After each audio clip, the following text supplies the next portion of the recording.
আজ জানাবো পশ্চিমবঙ্গ দেশ এবং বিদেশের বাছাই করা গুরুত্বপূর্ণ 40টি তাজা সংবাদ। আপনি যদি আমাদের চ্যানেলে নতুন হয়ে থাকেন তাহলে অবশ্যই সাবস্ক্রাইব করে রাখুন, কারণ প্রতিদিন সেরা ও গুরুত্বপূর্ণ সংবাদ আপনার হাতের মুঠোয় পৌঁছে দিতে সব সময় প্রস্তুত আছে। 17 আগস্ট থেকে অন্নপূর্ণা যোজনার 3000 টাকা আপনার নাম তালিকায় আছে তো? জানুন চেক করার সঠিক উপায়। দিনে 10,000 আবেদন, আয়ুষ্মান ভারতে 2.5 লক্ষেরও বেশি ছাড়পত্র কলকাতায়। রেশনের চালে বড় বদল, নয়া নির্দেশিকা জারি করল খাদ্য দপ্তর। এত চুরি করেছেন? শুনতে হবে। মমতাকে কানে হেডসেট লাগিয়ে বার হওয়ার পরামর্শ শুভেন্দুর, দাবি বিক্ষোভে বিজেপি ছিল না।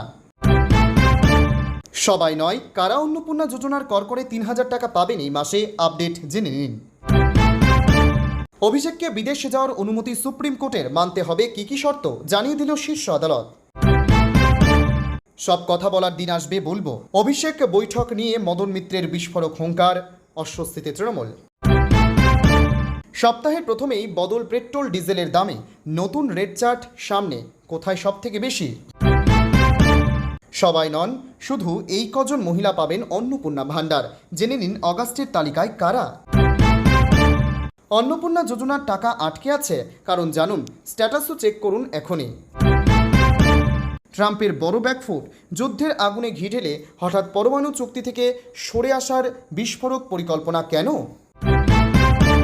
মাসে 10,000 টাকা, সরকারি বাসে ফ্রি যাত্রা, লোকতন্ত্র সেনানীদের জন্য বড় ঘোষণা মুখ্যমন্ত্রীর। সোমবারে এক ধাক্কায় অনেকটা কমল সোনার দাম। 22 থেকে 24 ক্যারেট সোনা দেশের কোথায় কত দামে বিক্রি হচ্ছে জেনে নিন। 16 আগস্টের মধ্যে এলপিজি কেওয়াইসি না করলে বিপদ, বন্ধ হতে পারে গ্যাস পরিষেবা, বাড়িতে বসেই করুন কাজ। মসজিদের মাইক খোলার নির্দেশকে চ্যালেঞ্জ, কলকাতা হাইকোর্টে দায়ের জনস্বার্থ মামলা। ভোটার তালিকা থেকে বাদ পড়ল 1.5 কোটির বেশি নাম, নির্বাচন কমিশনের বিশেষ সংশোধনে বড় ধাক্কা। সপ্তাহের শুরুতে স্বস্তি, বুধবার থেকে ফের বৃষ্টির দাপট বাড়বে দক্ষিণবঙ্গে। প্রিয় দর্শক, এতক্ষণ শুনছিলেন সংবাদ শিরোনাম। এবার আসছি বিস্তারিত খবরে। ভিডিওটি ভালো লাগলে লাইক করুন এবং আমাদের ইউটিউব চ্যানেলটি সাবস্ক্রাইব করে আমাদের সঙ্গে থাকুন। 17 আগস্ট থেকে অন্নপূর্ণা যোজনার 3000 টাকা আপনার নাম তালিকায় আছে তো? জানুন চেক করার সঠিক উপায়। চলতি মাসে অন্নপূর্ণা যোজনার টাকা অ্যাকাউন্টে জমা না হওয়ায় আবেদনকারীদের মনে কিছুটা বিভ্রান্তি তৈরি হয়েছিল। সেই বিভ্রান্তি দূর করতে মুখ্যমন্ত্রী শুভেন্দু অধিকারী স্পষ্ট জানিয়ে দিয়েছেন যে আগামী 17 আগস্ট থেকে সমস্ত যোগ্য উপভোক্তাদের ব্যাংক অ্যাকাউন্টে অন্নপূর্ণা যোজনার 3000 টাকা সরাসরি ট্রান্সফার করা হবে। পরবর্তী মাস অর্থাৎ সেপ্টেম্বর থেকে প্রতি মাসের দ্বিতীয় সপ্তাহের মধ্যেই এই টাকা উপভোক্তাদের অ্যাকাউন্টে পৌঁছে যাবে। এছাড়া আগামী 10 আগস্ট নারী ও শিশু কল্যাণ দপ্তরের মন্ত্রী মালতী রাভা রায়কে সঙ্গে নিয়ে একটি সাংবাদিক বৈঠকের মাধ্যমে আবেদনপত্র স্ক্রুটিনি সংক্রান্ত বিস্তারিত তথ্য প্রকাশ করা হবে। বর্তমানে আবেদনপত্র এবং আনুষঙ্গিক নথিপত্রের চূড়ান্ত যোগ্যতা যাচাইয়ের কাজ জোর কদমে চলছে। প্রকৃতপক্ষে যারা এই প্রকল্পের জন্য যোগ্য, কেবল তাদের কাছেই যেন সরকারি অর্থ পৌঁছায় তা নিশ্চিত করতেই এই অতিরিক্ত সময় নেওয়া হচ্ছে। যে সমস্ত নতুন আবেদনকারী গত 10 জুলাইয়ের মধ্যে আবেদন করেছেন এবং যাদের নথিতে কোনো ভুল ত্রুটি নেই, তাদের অ্যাকাউন্টেও 17 আগস্ট টাকা ঢুকে যাবে। অক্টোবর অর্থাৎ পুজোর মাস থেকে সরকার নির্দিষ্ট নিয়ম মেনে নিয়মিত প্রতি মাসের দ্বিতীয় সপ্তাহে যোগ্য মহিলাদের অ্যাকাউন্টে টাকা পাঠাবে। যদি আপনার সমস্ত নথিপত্র এবং ডিবিটি ডিটেলস সঠিক থাকে, তবে 17 আগস্ট থেকে সহজেই 3000 টাকা অ্যাকাউন্টে জমা হয়ে যাবে। দিনে 10,000 আবেদন, আয়ুষ্মান ভারতে 2.5 লক্ষেরও বেশি ছাড়পত্র কলকাতায়। রাজ্যে পালাবদলের পর যে প্রকল্পগুলি নিয়ে সবথেকে বেশি চর্চা হয়েছে তার মধ্যে অন্যতম আয়ুষ্মান ভারত প্রকল্প। প্রতি বছরে সর্বোচ্চ 5 লক্ষ টাকা চিকিৎসা খরচ মিলে এই প্রকল্পে। আয়ুষ্মানের আওতায় বিনামূল্যে চিকিৎসা পরিষেবা পেতে লাইন পড়েছে আমজনতার। পৌরসভা সূত্রে পাওয়া খবর অনুযায়ী কলকাতায় ইতিমধ্যেই 3.5 লক্ষের বেশি মানুষের এনরোলমেন্ট হয়ে গিয়েছে। এর মধ্যে প্রায় 2,70,000 আবেদন যাচাই করার পর দেওয়া হয়েছে ছাড়পত্র। জানা গিয়েছে প্রতিদিন গড়ে প্রায় 10,000 আবেদন যাচাই করা হচ্ছে। তথ্য সম্পূর্ণভাবে যাচাই করার পরেই ভেরিফিকেশন সম্পূর্ণ করা হচ্ছে। এরপর সেই তথ্য পাঠানো হচ্ছে রাজ্য সরকারের কাছে। জানা যাচ্ছে আপাতত মূলত 2 শ্রেণীর মানুষকে সামনে রেখে চলছে প্রকল্পের আবেদন গ্রহণের কাজ। প্রশাসনিক সূত্রে পাওয়া খবর অনুযায়ী আগামী 16 আগস্ট রাজ্যে আয়ুষ্মান দিবস পালনের উদ্যোগ নেওয়া হয়েছে। স্বাস্থ্য পরীক্ষা শিবিরের আয়োজন হতে পারে এদিন। এছাড়া আয়ুষ্মান প্রকল্পের সুবিধাভোগীদের হাতে কার্ডও তুলে দেওয়া হবে বলে জানা যাচ্ছে। তবে আয়ুষ্মান কার্ড সরাসরি সুবিধাভোগীদের বাড়ির ঠিকানায় পৌঁছে দেওয়া হবে নাকি পুরসভা বা অন্য কোনো কেন্দ্র থেকে বিতরণ করা হবে সে বিষয়ে এখনও আনুষ্ঠানিকভাবে কিছু জানা যায়নি। সরকারের তরফে পরবর্তী নির্দেশিকা এলে সেই মতো পদক্ষেপ করা হবে। রেশনের চালে বড় বদল, নয়া নির্দেশিকা জারি করল খাদ্য দপ্তর। কেন্দ্র রেশনে সরবরাহ করা চালে ভাঙা চালের পরিমাণ ধাপে ধাপে কমানোর সিদ্ধান্ত নিয়েছে। নতুন নিয়ম কার্যকর করার জন্য রাজ্যের খাদ্য দপ্তর প্রস্তুতি শুরু করেছে, যার চূড়ান্ত লক্ষ্য হল 2027-28 মরশুমের মধ্যে ভাঙা চালের ব্যবহার সম্পূর্ণ বন্ধ করা। ইথানল তৈরির কাজে রেশনে দেওয়া চাল ব্যবহার করা হলেও তার মধ্যে চালের পরিমাণ ধাপে ধাপে কমানোর সিদ্ধান্ত নেওয়া হয়েছে। কেন্দ্রের সেই সিদ্ধান্ত বাস্তবায়নে রাজ্যেও প্রস্তুতি শুরু হয়ে গিয়েছে। এবার রেশন নিয়ে নয়া নির্দেশ জারি করল খাদ্য দপ্তর। প্রথম পর্যায়ে সেদ্ধ চালের ক্ষেত্রে ভাঙা সর্বোচ্চ অনুপাত 10% থেকে কমিয়ে 5% করা হচ্ছে। আতপ চালের ক্ষেত্রেও একইভাবে পরিবর্তন আনা হয়েছে। আগামী কয়েকটি খরিফ মরশুমে রেশন চালের ক্ষেত্রে ধাপে ধাপে ভাঙা চালের ব্যবহার কমতে চলেছে। একদিকে সাধারণ মানুষের যাতে উন্নত মানের চাল পৌঁছানো সম্ভাবনা তৈরি হবে। কেন্দ্রের এই নয়া নীতির প্রভাব তাই রেশন ব্যবস্থা থেকে শুরু করে স্কুল ও অঙ্গনওয়াড়ি খাদ্য সরবরাহ এবং জ্বালানি উৎপাদন একাধিক ক্ষেত্রে পড়তে চলেছে।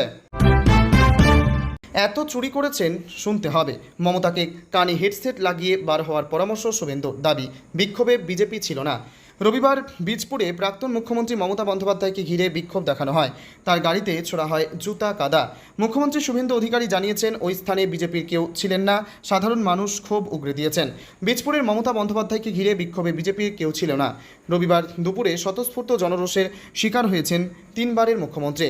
এমনই প্রতিক্রিয়া দিলেন বর্তমান মুখ্যমন্ত্রী শুভেন্দু অধিকারী। পাশাপাশি পরামর্শের সুরে প্রাক্তন মুখ্যমন্ত্রীকে বর্তমানের খোঁচা, বাইরে বার হলে তিনি যেন কানে হেডসেট লাগিয়ে নেন, তাহলে চোর স্লোগান শুনতে হবে না। গাড়িতে ইট পাটকেলও ছোড়া হয়েছে, গাড়ির জানালা খোলা থাকলে মাথা ফাটত, তারা মারা যেতেন। বিশৃঙ্খলার জন্য নাম না করে শুভেন্দুকে নিশানা করেন তিনি। সবাই নয়, কারা অন্নপূর্ণা যোজনার করকরে 3000 টাকা পাবেন এই মাসে, আপডেট জেনে নিন। রাজ্য জুড়ে বর্তমানে চর্চার শিরোনামে অন্নপূর্ণা যোজনা। জুন জুলাইয়ের পর এবার আগস্ট মাসের 3000 টাকার অপেক্ষায় আবেদনকারীরা। মুখ্যমন্ত্রী শুভেন্দু অধিকারী জানিয়েছেন আগামী 17 আগস্ট থেকে যোগ্য আবেদনকারীদের ব্যাংক অ্যাকাউন্টে অন্নপূর্ণা প্রকল্পের টাকা পাঠানো শুরু হবে।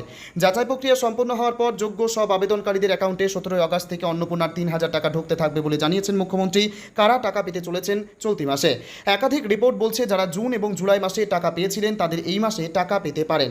সমস্ত আবেদন যাচাই ভেরিফাই করে তারপর যোগ্য আবেদনকারী বেছে নেওয়া হচ্ছে। এদিকে অন্নপূর্ণা যোজনা নিয়ে আজ বড় বার্তা দিতে পারেন মুখ্যমন্ত্রী।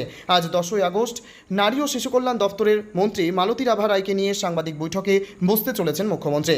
কিভাবে ফর্ম স্ক্রুটিনির কাজ চলছে সেই সংক্রান্ত সমস্ত তথ্য সাধারণ মানুষকে জানাতেই এই বৈঠক বলে জানা যাচ্ছে। এবার সেই বৈঠক থেকে মুখ্যমন্ত্রী কী বার্তা দেন সেদিকেই নজর থাকবে সকলের। অভিষেককে বিদেশ যাওয়ার অনুমতি সুপ্রিম কোর্টের, মানতে হবে কি কি শর্ত জানিয়ে দিল শীর্ষ আদালত। অভিষেক বন্দ্যোপাধ্যায়ের চিকিৎসার জন্য আমেরিকা যাওয়ার আবেদনে অনুমতি দিল সুপ্রিম কোর্ট। প্রধান বিচারপতির বেঞ্চ সেপ্টেম্বরে 3 সপ্তাহের জন্য শর্ত সাপেক্ষে বিদেশ যাত্রার অনুমতি দিয়েছে। আদালতের নির্দেশ অনুযায়ী বিদেশ সফর এবং ফ্লাইট সংক্রান্ত যাবতীয় তথ্য তদন্তকারী সংস্থাকে জানাতে হবে অভিষেক বন্দ্যোপাধ্যায়কে। এদিন শুনানিতে বিদেশে চিকিৎসার জন্য যাওয়ার অধিকার নিয়ে সরকারের বক্তব্যের জবাব দেয় সুপ্রিম কোর্ট। বিচারপতি জয়মাল্য বাগচি বলেন, একজন ব্যক্তির অধিকার রয়েছে তিনি কোথায় চিকিৎসা করাবেন তা বেছে নেওয়ার।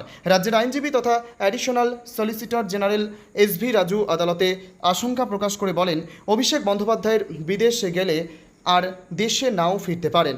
তার বিরুদ্ধে আরও 15টি মামলা রয়েছে বলেও উল্লেখ করেন তিনি। তার বিরুদ্ধে থাকা 16টি মামলায় নির্বাচনের ফল প্রকাশের পর দায়ের করা হয়েছে বলেও আদালতে দাবি করেন তিনি। সূত্রের খবর, কলকাতা হাইকোর্টে বিদেশ যাত্রার অনুমতি ফেরানোর নির্দেশ দেওয়ার পর সেই রায়কে চ্যালেঞ্জ করেন তিনি। সব কথা বলার দিন আসলে বলবো, অভিষেক বৈঠক নিয়ে মদন মিত্রের বিস্ফোরক হুঙ্কার, অস্বস্তিতে তৃণমূল। অভিষেক বন্দ্যোপাধ্যায়ের সঙ্গে একান্ত বৈঠক এবং সেই বৈঠকে কি কথা হয়েছিল তা নিয়ে রাজ্য রাজনীতিতে উত্তাপ বজায় রেখেছেন কামারহাটির বিধায়ক মদন মিত্র। সম্প্রতি বিদেশ যাত্রার অনুমতি ও রাজনৈতিক সমীকরণ নিয়ে মদন মিত্রের করা মন্তব্য ঘিরে তোলপাড় শুরু হয়েছে রাজনৈতিক মহলে। সংবাদ মাধ্যমের মুখোমুখি হয়ে মদন মিত্র ফের বিস্ফোরক দাবি করে বলেন, আমি সেই কথায় মেনে বলেছি যে সবটা কিছুই বলিনি, আরও অনেক কথাই আছে, কিন্তু সব কথা বলার দিন আসলে বলবো। একদিনে তো সবটা বলা যায় না। সবটা শুনে অভিষেক বলল, একটা কাজ করো, তুমি ওদের বলো আমার বিদেশ যাত্রার পারমিশনটা দিয়ে দিতে। আমেরিকা আমার যাওয়ার আছে। এই মন্তব্যের পরই রাজনৈতিক মহলে জোর জল্পনা শুরু হয়েছে যে তবে কি অভিষেক বন্দ্যোপাধ্যায় কোনো বিশেষ উদ্দেশ্যে বিজেপির সঙ্গে কোনো বোঝাপড়া বা সেটিং করতে চেয়েছিলেন। পরবর্তীতে মদন মিত্র জানান, কুণাল অন্তত এইটুকু স্বীকার করায় তিনি খুশি যে তারা দুজনে মিলে অভিষেককে ঠান্ডা মাথায় বুঝিয়েছিলেন। তবে দলের অন্দরের কথা এভাবে বাইরে চলে আসা নিয়ে যে অস্বস্তি তৈরি হয়েছে তা স্পষ্ট। সব মিলিয়ে রাজত্ব ও রাজনীতির এই কুশীলবদের গোপন বৈঠকের নেপথ্যে কাহিনীর ঠিক কতখানি সত্যি আর কতখানি বাকি রয়েছে তা নিয়ে এখন সরগরম বাংলার রাজনৈতিক অঙ্গন। সপ্তাহের শুরুতে স্বস্তি, বুধবার থেকে ফের বৃষ্টির দাপট বাড়বে দক্ষিণবঙ্গে। নতুন সপ্তাহের শুরুতেই ফের বৃষ্টির পূর্বাভাস। গত কয়েকদিন ধরে বঙ্গোপসাগরে তৈরি নিম্নচাপের প্রভাবে কলকাতা সহ দক্ষিণবঙ্গের বিভিন্ন জেলায় বৃষ্টি হয়েছে। সেই নিম্নচাপের প্রভাব বর্তমানে আর নেই, ফলে সপ্তাহের প্রথম দুদিন ভারী বৃষ্টির সম্ভাবনা কম থাকলেও বিক্ষিপ্তভাবে বৃষ্টি হতে পারে। তবে বুধবার থেকে ফের বদলাতে পারে আবহাওয়ার চরিত্র। দক্ষিণবঙ্গে একাধিক জেলায় বৃষ্টির পরিমাণ বাড়ার পাশাপাশি কয়েকটি এলাকায় ভারী বর্ষণেরও সম্ভাবনা রয়েছে বলে জানিয়েছে আলিপুর আবহাওয়া দপ্তর। শুক্রবার বৃষ্টির সম্ভাবনা আরও বেশি। দক্ষিণবঙ্গের বিভিন্ন জেলায় হালকা থেকে মাঝারি বৃষ্টির পাশাপাশি কোথাও কোথাও ভারী বৃষ্টি হতে পারে। অর্থাৎ সপ্তাহের প্রথম দুদিন তুলনামূলক শান্ত থাকলেও বুধবার থেকে বর্ষার দাপট ফের বাড়তে পারে। সপ্তাহের দ্বিতীয়ার্ধে বৃষ্টির কারণে তাপমাত্রা কিছুটা নিয়ন্ত্রণে আসার সম্ভাবনা থাকলেও আর্দ্রতাজনিত অস্বস্তি পুরোপুরি কাটবে না। পূর্বাভাসের দিকে নজর রাখার পরামর্শ দেওয়া হচ্ছে। বিশেষ করে বুধবার থেকে শুক্রবার পর্যন্ত ভারী বৃষ্টির সম্ভাবনা থাকা জেলাগুলিতে প্রয়োজন ছাড়া বাইরে বেরোনোর ক্ষেত্রে সতর্ক থাকা জরুরি।